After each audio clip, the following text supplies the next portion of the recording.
recording.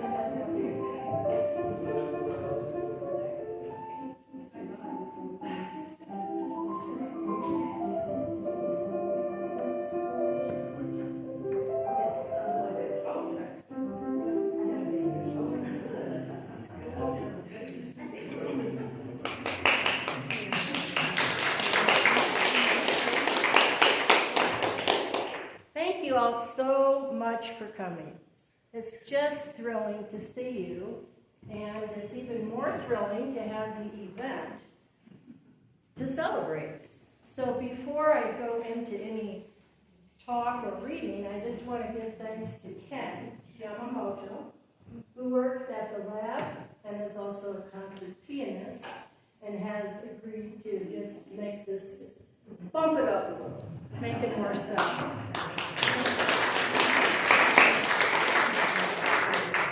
And I want to thank the Monday writers. 3 of them are here. Jan Patterson, you'll hear from her. Margaret Lubala. Jane Cook. One of the people is right now has a broken leg, and the other woman got sick. So what can you say? Melinda Nix is here. Just stick your hand up. She is my editor. She's my editor for Unfolding, and this could not have happened without Melinda. Thanks again, just huge gratitude to you. And to Christ Lutheran Church family. This is our new job, being Russ. We really love it. We love this community of humble and, unpretentious people. We fit here because we prefer not to be pretentious either. So this is a great place, and they've given me their space, our space, for this afternoon. And to my girlfriend, Karen Anderson, who just happens to be walking in. Karen put this event together, and she's worked very hard to prepare refreshments, and I have other friends and neighbors that donated food, so thank you, thank you, thank you. I wanted to do this partly because I wanted to talk about reminiscence and life review. By the time I finished doing Unfolding, my book, I had thought a whole lot about the legacy that I wanted to leave to our children, but particularly our grandchildren. So I am going to share just a little bit of research from a large volume called Aging, Spirituality, and Religion by Kimball and McFadden, in case you care to check. It put words on the experience that I've had in creating a memoir. First, this is for you. Every life is a novel. Every life is a novel. Your life is a novel. My life is a novel.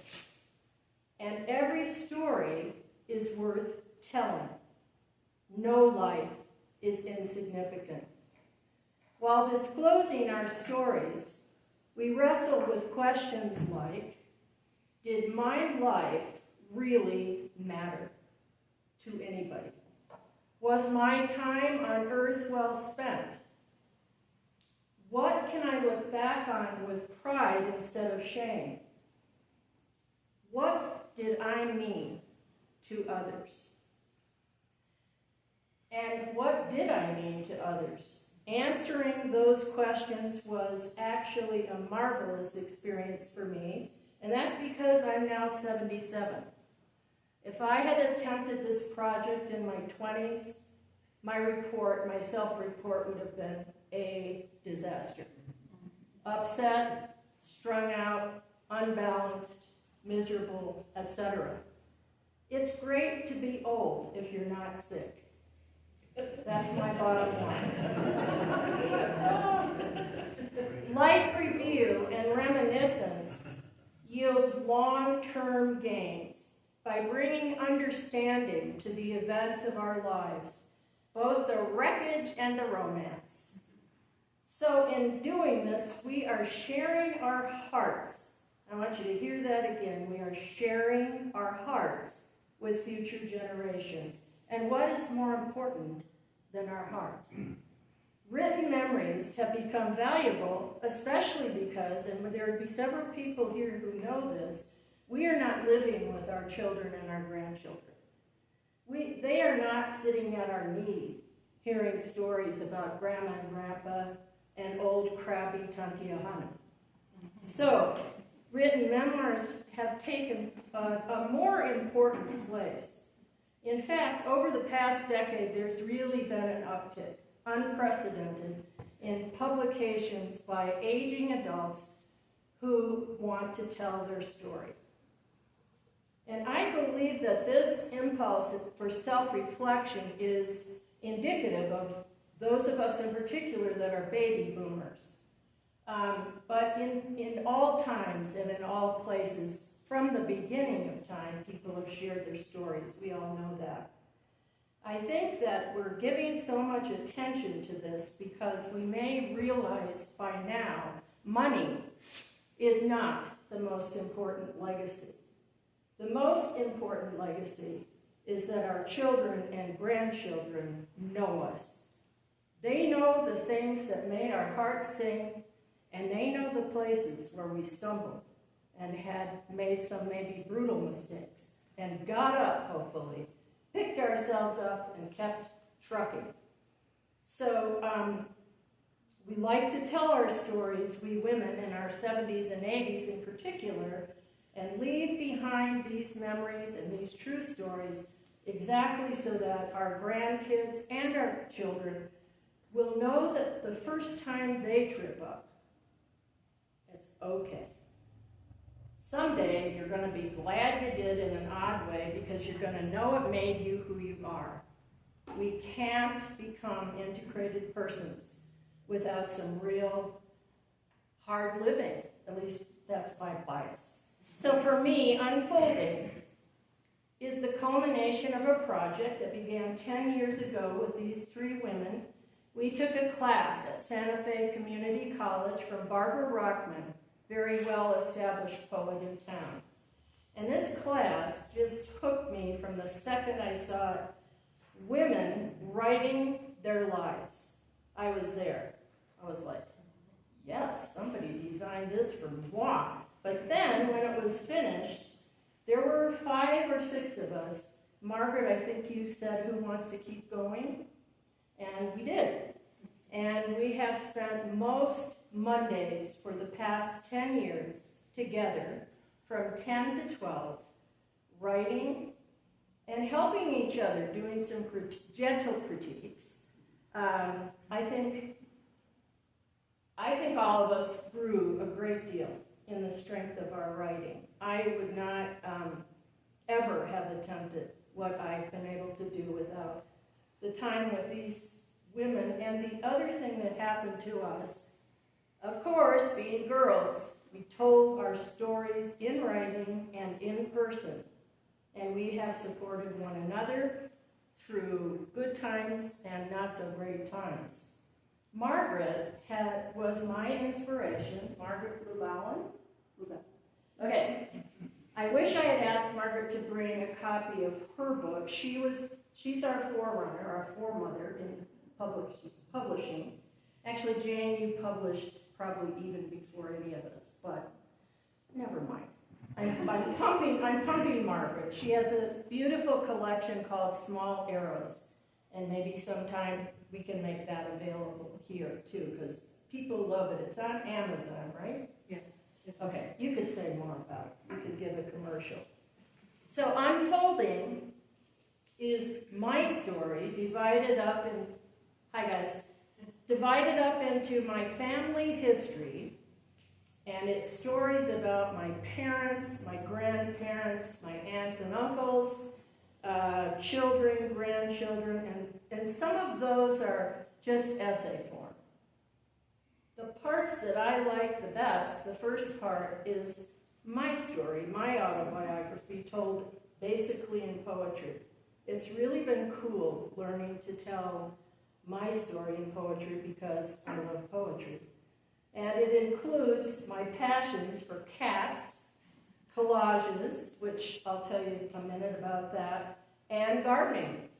And so because I'm a product of a highly religious family, and I worked as a hospital chaplain and a pastor, so there's a lot of reflection on faith and the meaning of life, and a lot of good stuff about death, very big into the dying process. And that's me. All right, so this is for you, should you choose to tell your own story, you would tell it very differently, but you might choose to tell it through a photographic essay. You might choose a quilt, a series of paintings, any other medium that means a lot to you. I was trying to think, how would you leave a legacy garden?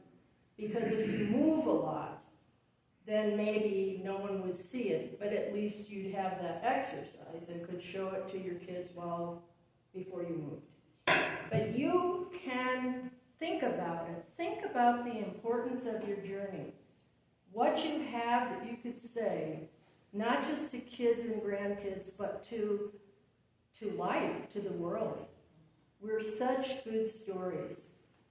You will have reviewed the whole of your life, as I've said, joys and sorrows, achievements, failures, loves, and losses. And you'll discover the thing that I mentioned, that you're leaving something a lot more valuable than money. You are leaving yourself wrapped in a package of your own choosing to be opened and uncovered by those who have known and loved you, but also people who have never heard of you. But they might find your book in a thrift store someday, and they might pick it up. That has happened to me, frankly, quite a lot. Pick up a book, and there's someone's story, and it's my story. So I really urge you to consider this. My memoir is dedicated to my grandchildren, 7 and 9. Eva is 9, and I've written this to her because, as I've made abundantly clear, I just want her to know you can make mistakes in life, and you can recover, and you can become strong and happy with yourself, even if it takes you till you're 75 or 77 or 80. So finally, I encourage you to think about finding a vehicle. I know that we weren't raised this way. The greatest generation were not people who were encouraged by their folks to know how they felt in their inner selves. They didn't have any tools to tell us kids, at least most of them, about their inner life. But we boomers do. We've been questioners, protesters. We've been out there on the edge, and we have good stories about it. So thank you for listening to those remarks. I'm going to just tell you a little bit about the art that's on the wall. I am a person who makes a lot of collages. There are 4 or 5 of them in my book, and there's a wall of them. And I do that because I want to celebrate women, all women. So I'm just going to read you my little artist statement. This collection is called Woman Spirit Rising. And I use images, acrylic paint, text, and symbols to express aspects of women's journeys. My palette is bold because I believe women have always had to act boldly in order to survive the tide of male constructs so prevalent in our lives.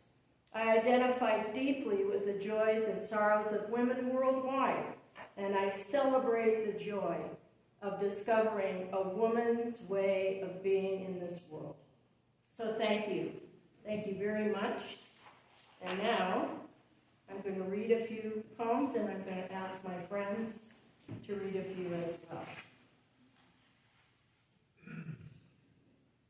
So this is obviously super autobiographical, this first one. I know you're going to get that in 1 second. I am. I am impossibly tender, born without protective membrane, yearning for a nest, a wing to shelter under. I am naked in a clothed world. Lonely from birth, I weep for joy and every sorrow. Tears spill at any slight, in shame, rage, and awe. I was formed porous by the potter at his wheel. Yet I have seen such pots repaired by gold in shattered places. And from this vessel I have poured the oil of mercy over many wounded hearts. Who heals the healer, I wonder? The ones who listen, the ones who whisper, you are who you were meant to be. What has been pierced will mend in time.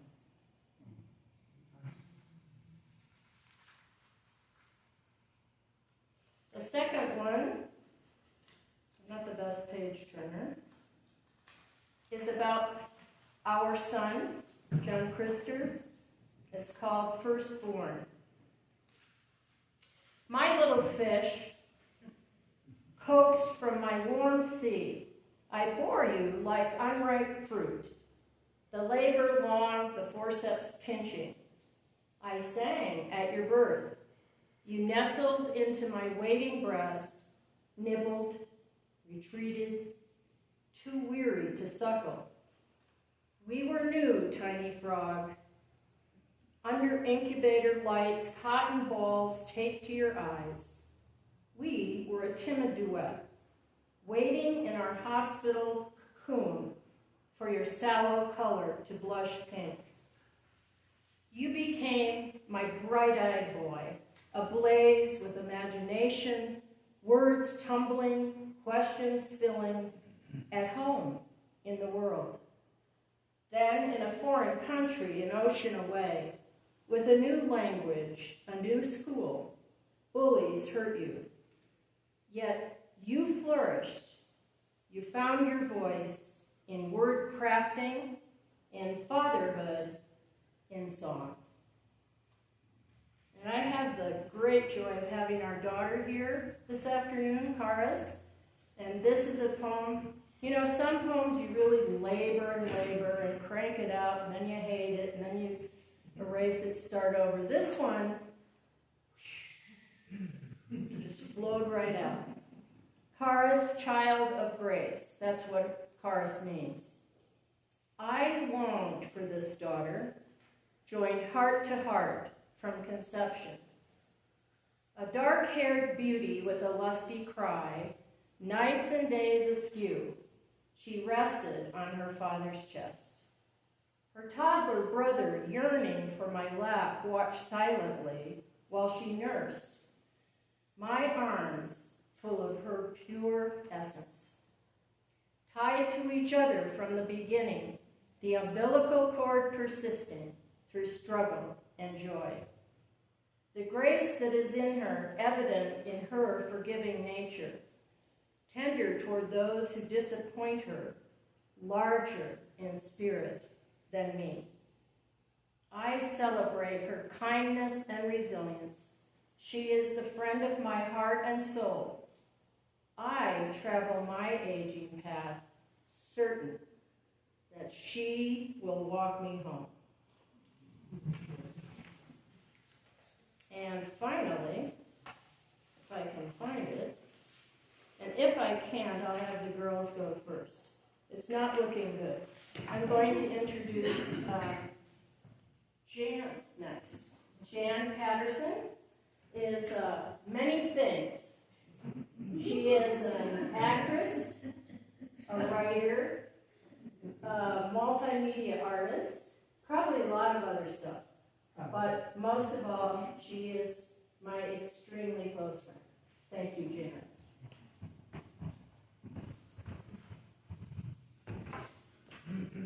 This couldn't be better. I personally believe poetry is meant to be spoken, whether it's mine or somebody else's. So this is just grand. Today I learned a lovely new expression. Keep a clear lens. Keep a clear lens. I know many fine women, and they are here today, many of them. None is more gracious than my dear friend Karen Granberg Michelson, who sees with a clear lens. I'm so thrilled to be a part of this reading of her words that she has worked on for the last decade. What a thrill. Thank you. She's given me the privilege of reading 3 of her poems. I will do them as well as I can. The first is called Master Gardener. She and I share that approbation. I cannot remember a time without a garden. Dad in mismatched shorts and bandana, Mom announcing lemonade breaks. Dad sweats and toils, turns his head for lectures in this fine art. The science of the soil, transplanting and watering, considering when to nourish or toss out an ailing plant. His patience infinite. His shovel pierces the roots of an old hosta. He teaches the math of multiplication by division. I watch him practice his craft, proclaim his roses need him. Don't forget, the roses want a good drink. I think how he needs them. The second poem is called A Man Called Fred. Does this sound like Karen? Yes. A Man Called Fred. Today's Fred's yellow pad sits idle on the bookshelf. His breathing labored. The room is silent. I pull up a chair to his bedside, begin to sketch an enormous polar bear blowing warm breath into Fred's collapsing lungs, enfolding him like a mother. Great chief, I say, it is time to go to your village in a faraway land. He nods and offers me a faint smile. The next time I enter Fred's room, it smells of bleach and Lysol. His posters and Playboy calendar are gone, along with Marilyn's breasts and Dolly Parton's cleavage. At the Elks Lodge, I study Fred's hard-living biker friends. What can I say to them? They've lost him twice, once to brain injury and now to death. But I hold up Hefner's bunnies one by one. The crowd snickers. Friends, I say, our great chief has left us. May his dreams be fulfilled in a cloud of female flesh. May he rest in blissful peace. The third poem that I am treasured to read has the unremarkable name, oh wait, I mean remarkable. It's called Unremarkable Saints. Unremarkable, unsung saints, plain in looks and quiet in spirit, do not boast of miraculous feats. They go about their business calmly. Nothing about them says, look at me. Catherine Sherburne knew her Bible, shared its stories Sunday with itchy 7th graders around a Formica table in the church basement.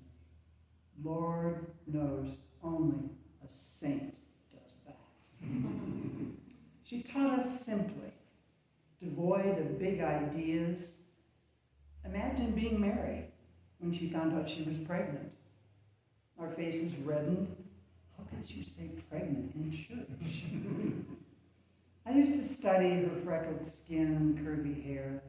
In spring, she wore a pastel coat, a pillbox hat of powder blue, and matching gloves.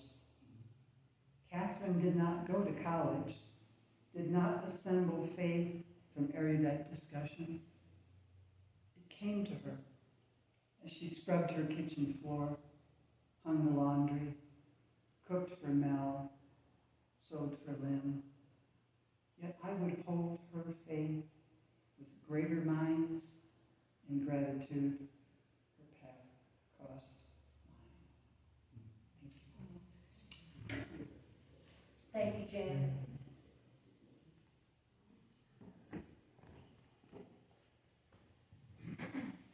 Now I'd like to introduce Margaret again. Margaret, come on up. And I'd love you to just tell us a little bit about your book, because she really is our forerunner with the books. Okay. Do it. Hi, everybody. It was a few years ago, and I'm getting older. We share the same age, Karen and I.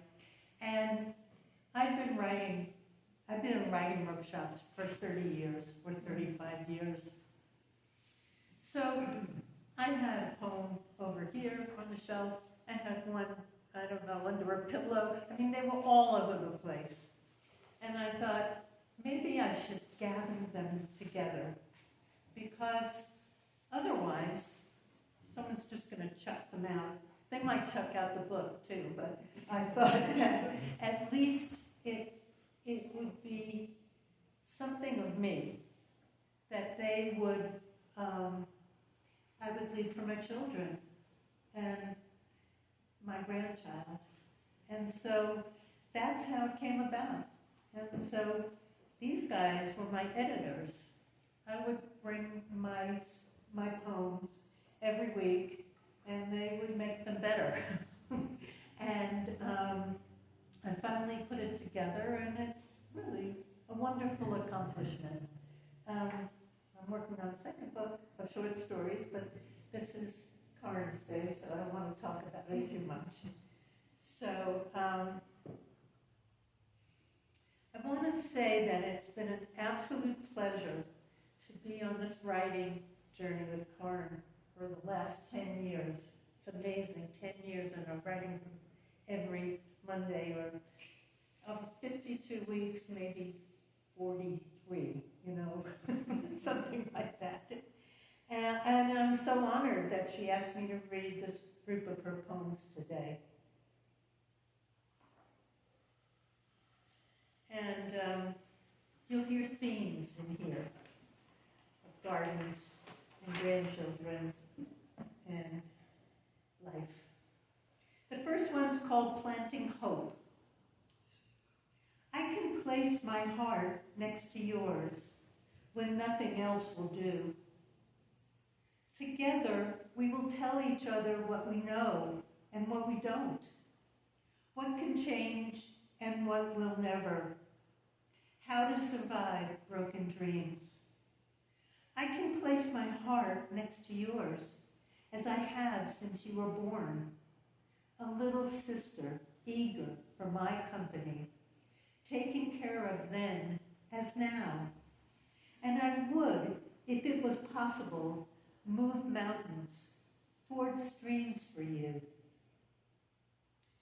What we do is all we can. Look to the garden, lift our spades, place a plant in yielding soil, plant hope as nothing else will.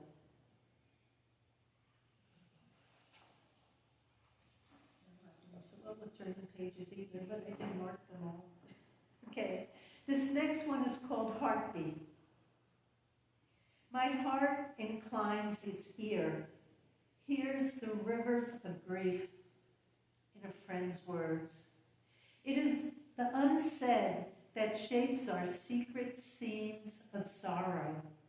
The eyes of the heart pierce this darkness, observe, absorb.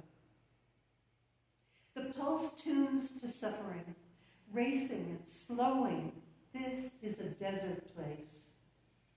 Between scrub and stream, we gather our bone-dry lives, void of hope for anything green. The wide sky says, compose a melody, howl with the coyotes, sing with the wolves. Is there anything new to say when loss is bitter, belief is gone? You are not alone in this place. My heart is ample. There is a friend who knows.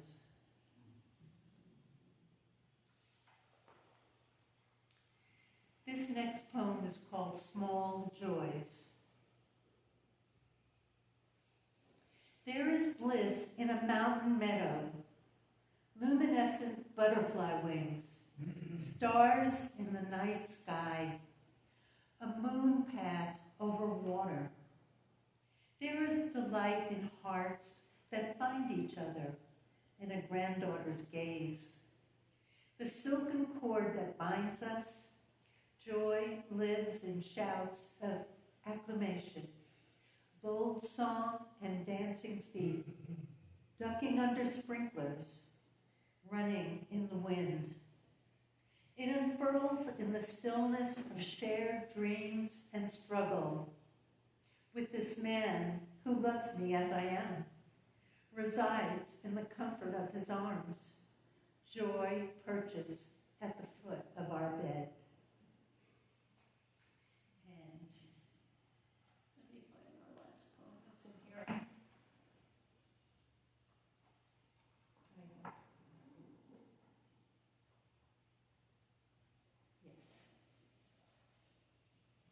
It's called Gratitude. I thank you, God, for eyes to see, your hand guiding me, for a partner beside me in brokenness. Every new effort, every experience of wonder for children to fill my heart, for the rambunctious joy of grandchildren, for hard-won wisdom, companions on my journey, humor to smile at my sagging parts, embarrassing lapses, strength for stinging losses. For this moment and the hours to come, that you are in the circle of those who love me. And in the final darkness, I will know you. Thank you, Margaret. Could you leave your book? I forgot mine. I'm going to read one last one. Thank you so much, Margaret. Sure. This is the one I couldn't find. And I like it, and so I just wanted to read it. And it's dedicated to my husband, Wes. Although, of course, it's about me, because everything is about me all the time, as you know. It's called The Pairing. When I am cold in the ground, my voice silenced, my parting days more vivid than our years together, will you agree that I lived with passion and sought to find compassion, that my eyes were fixed on finding God in the nearness of one another, immersed in stories of human longing, the secrets of my life known to you, the early wounding that shaped me, how ill-prepared I was to find my way, my shifting moods and fears, the harsh judgments, the struggle to forgive, that I found refuge in art and music, handfuls of books and cats, and in the arranging of growing things in so many gardens. In quiet moments of reflection, will you remember the stream of love, the piercing joy I had in you, how the intersection of our paths was grace to me, the wonder of the healing oil that came to each of us in our pairing. Thank you. That's it.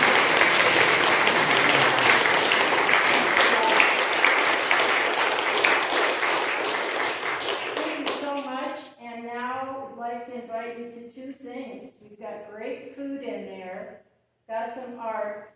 Most of all, we have Ken Yamamoto and the piano. So please, the bathrooms, by the way, in the back of this hall, there's a funky-looking little area, and there's men on one side and women on the other. I'm sure you can find it. Thank you very much again.